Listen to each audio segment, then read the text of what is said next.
choose for us. Pero gubat, dapat tuwid mo to si Moses kaya ikaw ang leader. Ingon, ito ko bukid, I will stand on top of the hill with the staff of God in my hand.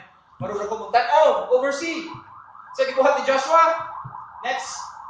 So, sa mga ingon, Joshua did as saan mo? Staff is in my hand. So, Joshua did as sa may summarize ko na sa mga word. Followed or when we are instructed, when a leader instructs you, what do you think we should do? Everybody say obey. Obey. Obey. When I say get down.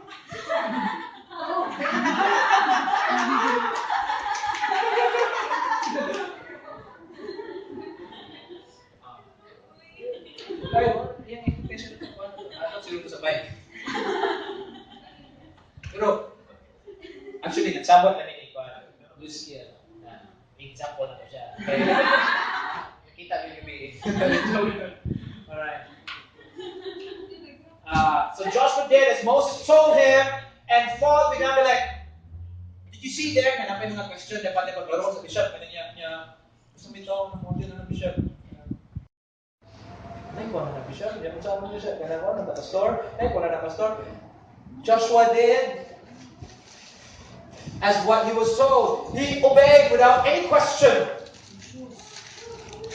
That is when character is also revealed.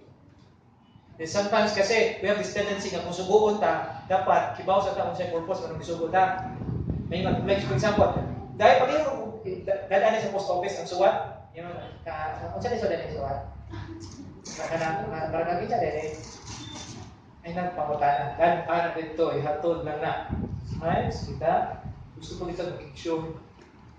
So, ka pastor, ako yung magkatahon. Hindi ka ba na yung simbahan ng church ka ba? Sure. No. Ako na ingon ko nag-story ng dali ko dad. Kung magsigit ang kuwat ng mga tao sa inyo hindi magkana na ako okay na gini. Ako mismo nga leader, we are still growing in character. So sometimes we know, okay mo na gusto dito. Huwag mo na.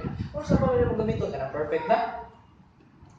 Sa gingon sa Romans 5 verse 8, for while we were yet sinners, Christ died for us. Wala mang gihuwat niya, natarong ka, kumating sige okay, apil na ka sa sacrifice na mo. No.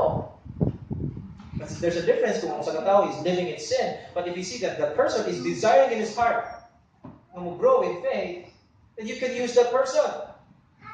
Sa mga gift group, yung sa mga gift group, siya, kumurag siya rin ng burkiat, magkaigod, kung sa tulay makuha nun, sa magkali siya, dapat magkali siya. Di ba sa classroom, kung teacher ka, ang tatong pinakakian, may tagaan class, isuwat dahil sa blackboard, sana? Mes ba na? Steps. Standing. Okay. Eating ba? Kisa kay eating natin may isang blackboard. Eating, playing, shouting. No. And fall with them like Moses and Aaron and Hur went up to the top of the hill. So sometimes, here's what I think. A lot of us sometimes would think, grabe, I do the dirty job, and again, akong leader, huwag mong ganit. So, do not murmur. You were chosen for a certain task, and what you need to do is to obey. Kung kamusan, okay? Assign ka gift group or Bible study group, ang focus mo ka, you study and you really make effort sometimes, hindi necessary na natin food, ha? Alright, but it's good to invest in, Christian people. Kung pagkakamit ka ng Christian. Ano man, kinig ko man, God bless you. Diba? Balik kayo, ma. Okay? Now, diri guys, nalingaw ko ang tanong probiya sa word na tanaw.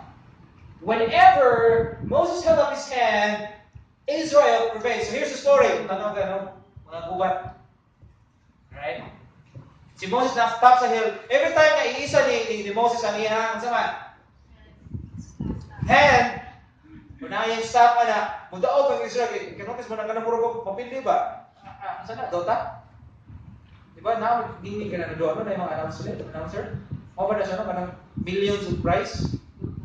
Karon I think atong country host of tournament sa ano. Ang announcer, oh no, this is gonna kill, oh no, alright? Kita nang ma-overwhelmed, yung mga tabangan sa Japikas, kimuan, alright? Ako nila naman sa una, Battle Realms, kano daw, Battle Realms? Kadua sa pana. But here, when Moses held up his hand, Israel prevailed, and whenever he lowered his hand, Amalek prevailed. Do you see the picture now? Kung mag-isa ang kamot, murag magpadong, mudaog ang Israel. Pero kung mudaw na pagkani, gigikapoy naman na. Mabot pa sa verse, gigikapoy na, grew weary, gigikapoy ang kamot. Here's the significance of this. Lifting up the banner, the rod, which is Jehovah Nisi ba? Ang kwani God. Would reflect that whenever God is lifted up, victory will be ours. Notice this. Whenever His hand is lifted up, when you lift up God, kanunay sa mga trust in the Lord with all your heart, lean not in your own understanding, in all your ways acknowledge Him, He will make your path straight. The name of the Lord is a strong tower. Okay? Israel prevailed, but whenever he lowered his hand, Amalek prevailed. Kung puy-puy man, inigdawan mo ni Moses, murag bukil rin na sa Israel, so sige buhat. But Moses' hands grew weary. Okay, notanan ko. Kinsay leaders diri nga. Na lisod kayo. Okay. Coming from myself as a pastor, ibalo ba mo nga ako sa pastor is the most challenging and most frustrating and most discouraging sometimes. Ano ba? Ikaw saan ka nag-lead sometimes? Hindi ka appreciate, no?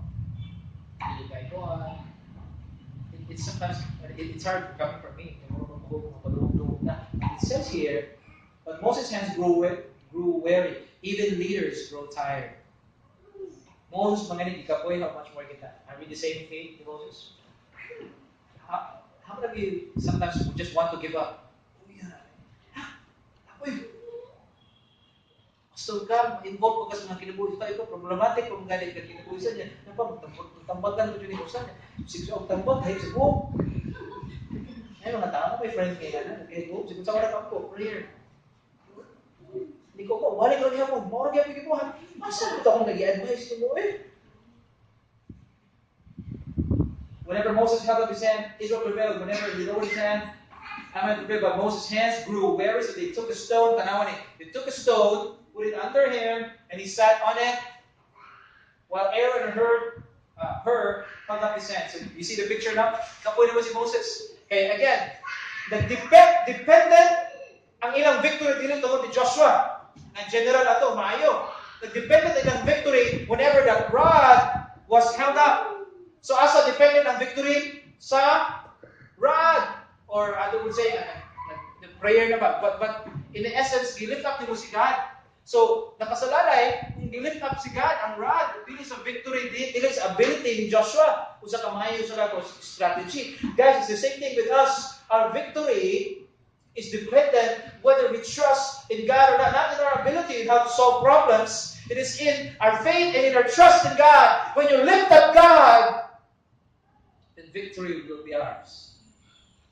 And sometimes, I want to be straightforward. Sometimes the victory means accepting defeat.